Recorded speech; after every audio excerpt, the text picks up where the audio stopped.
नमस्ते। आज हम देखने वाले हैं कि भारत भविष्य के लिए खुद को कैसे तैयार कर रहा है। बात होगी शासन से लेकर टेक्नोलॉजी तक और उन बड़े रणनीतिक कदमों की जो देश को तेजी से आगे ले जा रहे हैं। तो चलिए देखते हैं आज हम किन किन चीजों पर बात करने वाले हैं। सबसे पहले देखेंगे शासन की नींव, फिर एआई से चलने वाला प्रशासन, इसके बाद बात होगी देश की रणनीतिक क्षमताओं की, फिर लोगों की सुरक्षा और आखिर में आर्थिक विकास को कैसे गति मिल रही है। तो शुरुआत करते हैं बिल्कुल बेसिक से, यानी शासन की नींव से, और इसके लिए सबसे पहले चलते हैं संसद के ऊपरी सदन यानी राज्यसभा में। देखते हैं वहां हाल ही में क्या हुआ है। तो हुआ ये है कि राज्यसभा में 19 नए और दोबारा चुने गए सदस्यों ने शपथ ली है। अब ये एक बड़ा मौका होता है ना। समझिए कि देश के लेजिस्लेटिव सीन में एक नई एनर्जी, एक नई आवाज जुड़ रही है। और पता है सबसे दिलचस्प बात क्या थी? ये सिर्फ एक फॉर्मल सेरेमनी नहीं थी, ये तो भारत की खूबसूरती, हमारी डाइवर्सिटी का एक शोकेस था। सदस्यों ने मराठी, तमिल, बंगाली, उड़िया अलग अलग भाषाओं में शपथ ली। ये दिखाता है कि हमारा फेडरल स्ट्रक्चर असल में कितना मजबूत और कितना रंगीन है। ठीक है, तो पॉलिटिकल फ्रेमवर्क तो सेट हो गया। अब अगला लेवल क्या है? अगला लेवल है टेक्नोलॉजी। सरकार अब ये देख रही है कि कैसे आर्टिफिशियल इंटेलिजेंस यानी एआई का इस्तेमाल करके अपने काम करने के तरीके को ही बदल दिया जाए और ज्यादा स्मार्ट बनाया जाए। तो सवाल ये उठता है, क्या एआई वाकई सरकार को और ज्यादा कुशल और पारदर्शी बना सकता है? और इसी बड़े सवाल का जवाब ढूंढ रहा है भारत का department of personal and training या डीओपीटी। उनकी जो नई एआई पॉलिसी है, उसका मकसद ही यही है, सरकारी कामकाज को मॉडर्न बनाना। देखिए, सरकार के लक्ष्य बिल्कुल साफ हैं। उन्हें एआई से 4 चीजें चाहिए। पहला, काम में ज्यादा सटीकता। दूसरा, ज्यादा पारदर्शिता। तीसरा, सभी प्रक्रियाओं में एक जैसा तरीका यानी यूनिफॉर्मिटी। और चौथा, जो बहुत जरूरी है, वो है लागत में कमी लाना। लेकिन ऐसा नहीं है कि बस एआई को लागू कर दिया। सरकार इस बात को अच्छी तरह समझती है कि इसके साथ चुनौतियां भी हैं। इसीलिए डीओपीटी की सेक्रेटरी रचना शाह ने साफ कहा है कि प्राइवेसी, एथिकल इस्तेमाल और साइबर सिक्योरिटी सबसे ऊपर हैं।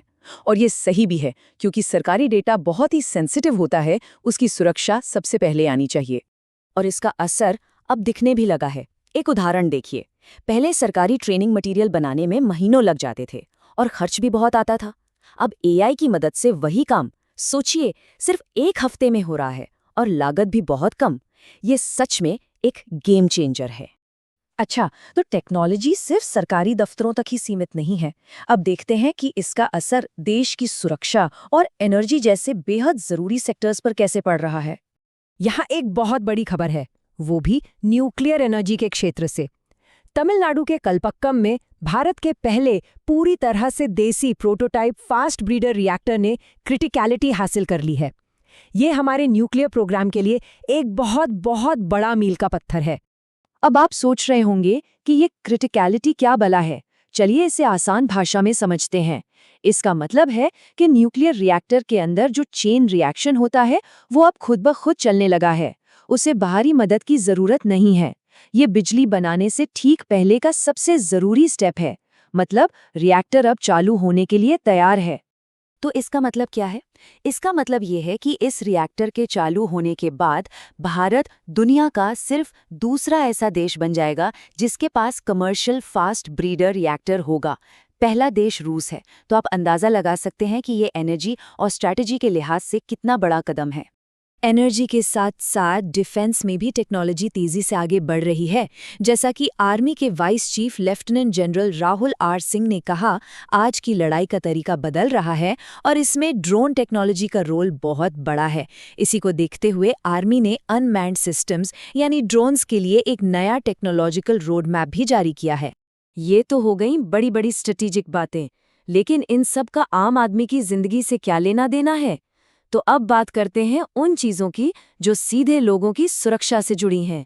खाना, फ्यूल और सेफ्टी। देखिए, दुनिया भर में, खासकर मिडल ईस्ट में जो तनाव चल रहा है, उसके बीच सरकार ने देश के लोगों को भरोसा दिलाया है। सबसे पहले बात करते हैं खाने पीने की चीजों की। सरकार ने साफ किया है कि देश में खाने की कोई कमी नहीं है, हमारे पास पर्याप्त स्टॉक है। और ये सिर्फ कहने की बातें नहीं हैं, इसके पीछे पक्के आंकड़े हैं।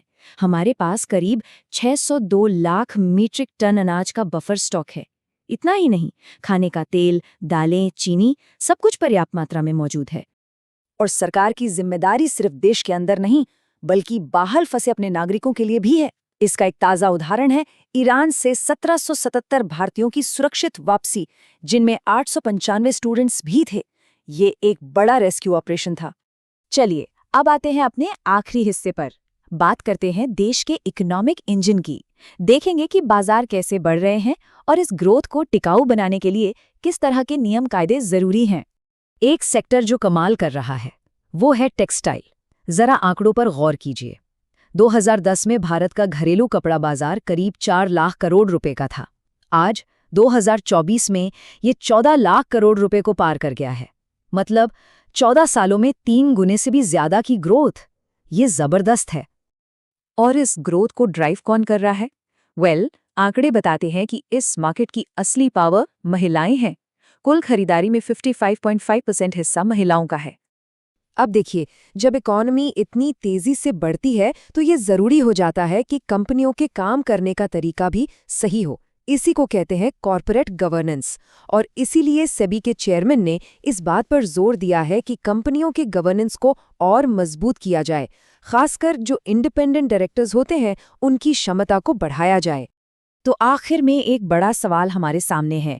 जैसे जैसे भारत की अर्थव्यवस्था आसमान छू रही है, ये कैसे सुनिश्चित किया जाए कि इसकी कॉर्पोरेट रीढ़ की हड्डी भी उतनी ही मजबूत और नैतिक बनी रहे? ये एक चुनौती तो है, लेकिन यही वो सवाल है जिसका जवाब भारत के आने वाले कल की कहानी लिखेगा।